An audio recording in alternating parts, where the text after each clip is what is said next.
Benedae Mater Avalon. Te doy la bienvenida a la secta de la luna. ¿Qué sacrificio ofreces?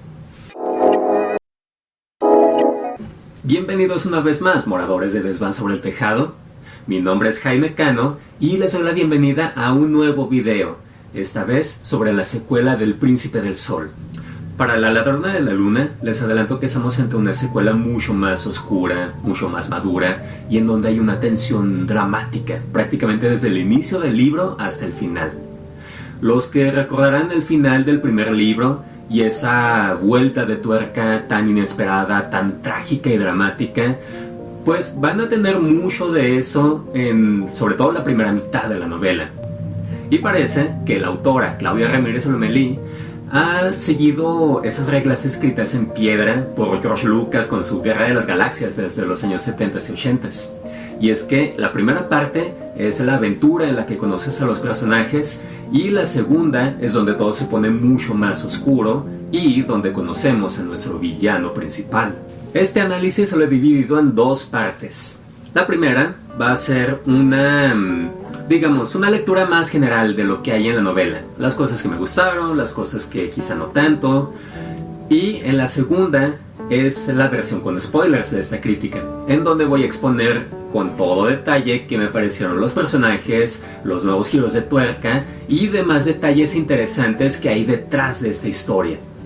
Pero antes, les recuerdo que si les gusta mi contenido y quieren saber más sobre libros y temas de literatura en general, se suscriban aquí abajo a mi canal. También activen las notificaciones para que YouTube les avise cuando suba nuevo video y dejen su comentario para que me digan qué les ha parecido, tanto el libro como esta crítica. Ahora sí, comencemos.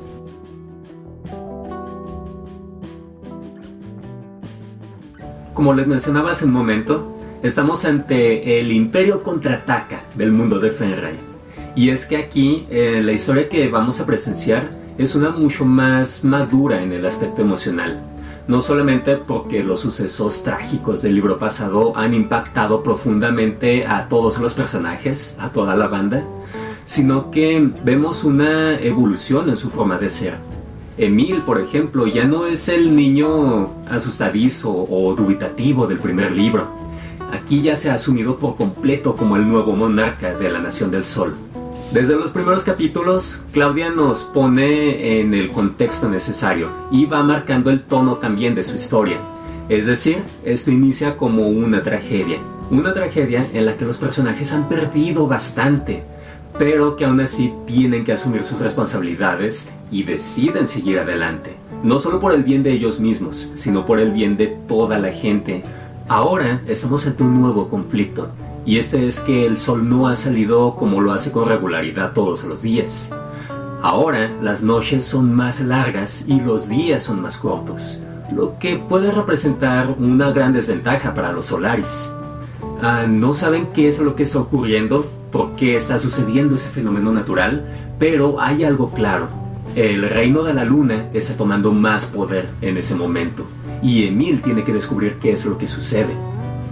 Otra cosa que considero un gran acierto de este libro es que no solamente los personajes han madurado o se han transformado y evolucionado de una manera muy natural, sino que incluso creo que Claudia como autora ha mejorado en ciertos aspectos. Por ejemplo, algo que me gustó bastante es que toca temas un tanto delicados de una manera bastante sincera. Aquí se habla de sexo sin tabúes, se habla también del abuso familiar, que hay un cierto personaje que es abusado constantemente por su madre y es terrible leer eso. Sin embargo, esta no es una exploración maniqueísta del mal. Aquí no hay buenos totalmente buenos ni malos completamente malos, sino que los personajes están atados a su contexto y a sus circunstancias. Y eso hace las grandes historias, pues los personajes aquí son más complejos de lo que parecería, incluso los grandes villanos de esta historia. Claudia entonces se da el tiempo de plantearnos a nosotros mismos esta cuestión de la moralidad. ¿Realmente el sujeto nace siendo malo o se convierte en malvado a través del tiempo? Y además, cómo los personajes que se consideran a sí mismos buenos, incluso que se consideran heroicos, pueden llegar a transformarse y a sacar un lado oscuro que ni siquiera eran conscientes de que tenían. Y eso es muy evidente en un personaje que aparece a partir de la segunda mitad de la novela.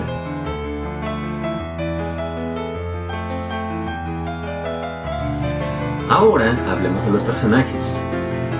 Vamos a empezar con nuestro protagonista, Emil. Aquí ya ha dejado de ser el príncipe y es el nuevo rey de la Nación del Sol. Y este cambio se nota bastante. Han sucedido ya un año después del final del primer libro y aquí vemos a un Emil mucho más maduro, que asume sus responsabilidades y que es mucho más valiente además. En ese punto de la historia, Emil ha perdido a las dos personas que más amaba en toda la tierra. Así entonces, ¿cómo es que uno se sobrepone a este hecho y sigue con su responsabilidad sin que esto le afecte? Y el caso aquí es que Emil sí ha seguido adelante, ha sido un buen rey, pero el trauma sigue ahí. Y este es uno de los temas que me parece bastante importante tocar. Aquí vemos a un Emil mucho más fuerte, pero vemos también sus partes más fracturadas. Y es difícil leer esto, sobre todo cuando empatizas con el personaje. Sin embargo, me parece bastante genial y bastante sincera la forma en que Claudia ha retratado cómo es que se ve un proceso depresivo en un personaje. Por otra parte tenemos a Yana, quien era un personaje, digamos, un tanto secundario en el primer libro. Era alguien que no actuaba tanto como sus demás amigos. Y en este libro continúa más o menos en la misma línea, pero ya conocemos mucho más del trasfondo de ella. Descubrimos todo ese abuso psicológico que ha recibido por parte de su madre desde hace años y cómo esta faceta de perfección que Yana asumía era una forma solamente de complacer a su madre y una forma en que ella la estaba alistando para asumir el puesto de reina. De nuevo, el abuso de una madre a sus hijos es un tema tabú que no suele hablarse mucho. La maternidad siempre suele ser vista como algo bastante positivo, como la relación más fuerte que existe, pero aquí Claudia nos plantea totalmente lo contrario, una relación abusiva, de poder y bastante traumática también. En cuanto a Mille y Gabriel, debo decir que, aunque me gustó mucho la aparición de ellos en este libro, ha quedado un poco más rezagada, ya que sus personajes siguen más o menos igual en la misma línea de lo que estaban en el primer libro y su proceso ha sido un tanto continuista. Obviamente también han sido afectados por los sucesos del primer libro, pero no se nota tanto un progreso o una evolución en ellos como antes. En cuanto a Bastian y Ezra, este dúo me gusta cada vez más. Y digamos, es una pareja abiertamente gay, y aunque algunos podrán pensar que es simplemente inclusión, de hecho es inclusión bastante bien hecha, ya que aquí Claudia nos plantea personajes que no están forzados o con calzador para entrar en la historia. La relación que hay entre Bastian y Ezra no solamente es bastante creíble y bastante natural en la forma en que se nos presenta, sino que incluso llega a ser bastante hermosa incluso. Y el gran acierto de la autora para esos dos personajes es que los presenta justo como eso, como personajes, como personas. Y la sexualidad en ellos es simplemente un aspecto más de todo un conjunto, de toda una gama de experiencias y emociones que son ellos y que los conforman como personas. Así entonces, este dúo me ha parecido uno de los más carismáticos de este libro, y me quedé con ganas de saber más sobre sus aventuras. Pero no solo eso, Ezra y Bastian nos sirven para conocer el otro lado de la historia.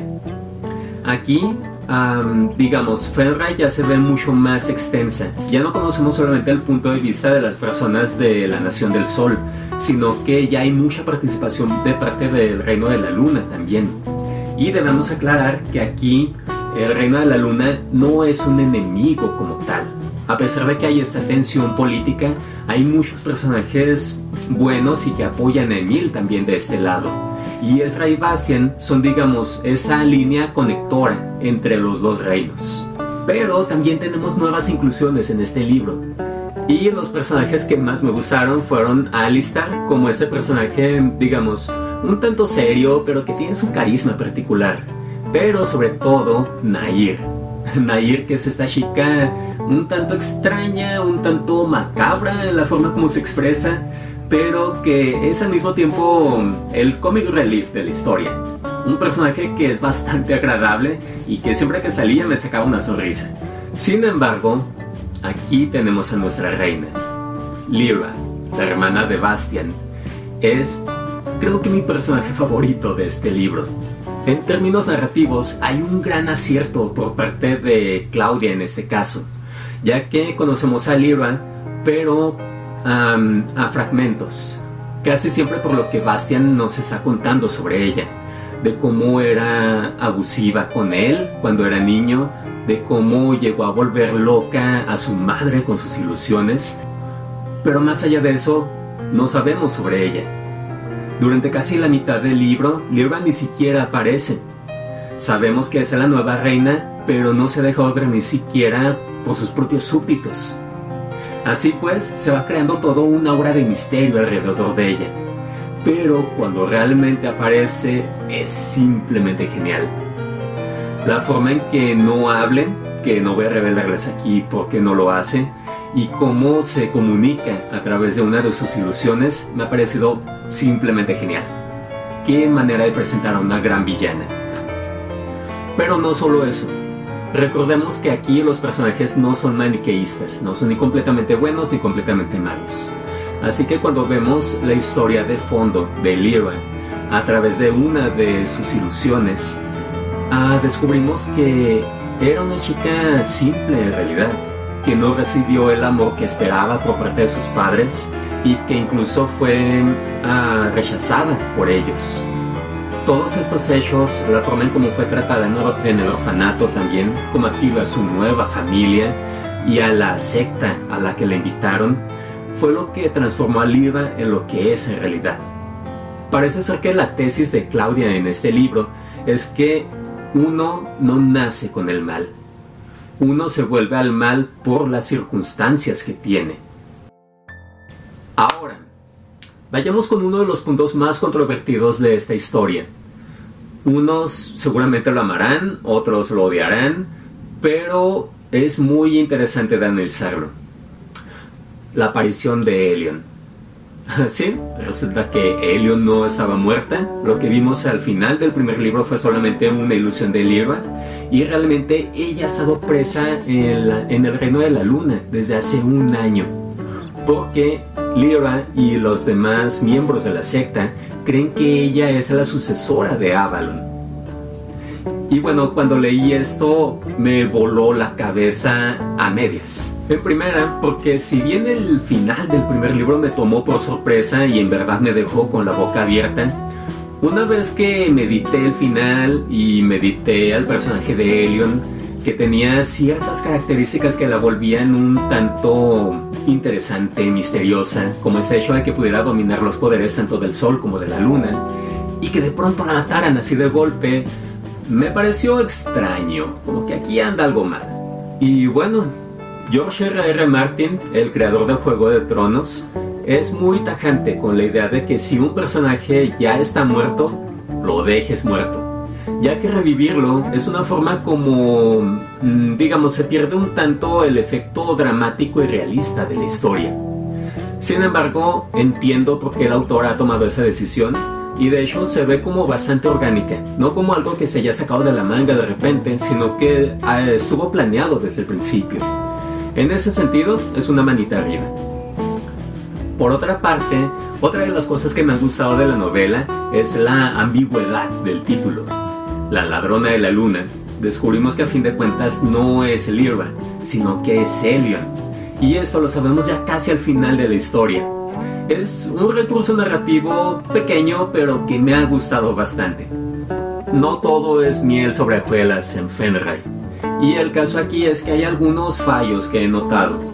En primer lugar, algo que al menos no me pareció tan notorio en el primer libro, pero en ese segundo sí, es la repetición constante. Hay ciertas muletillas que la autora repite y repite, como esto de chasqueó la lengua. De pronto todo el mundo está chasqueando la lengua y es algo que se vuelve notorio muy rápidamente.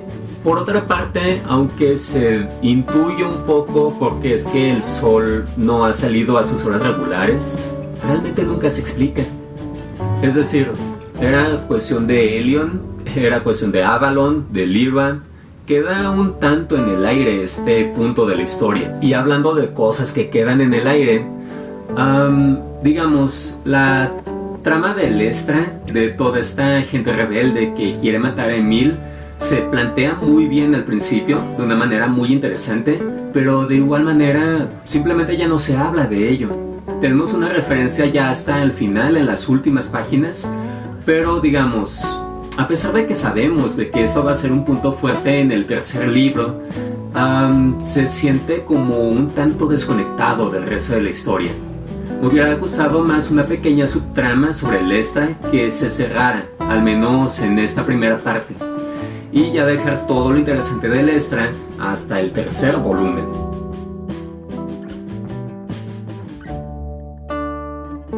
Y para cerrar esta primera parte de la crítica, solo quiero decir que La ladrona de la luna me ha parecido un libro más ambicioso que El príncipe del sol.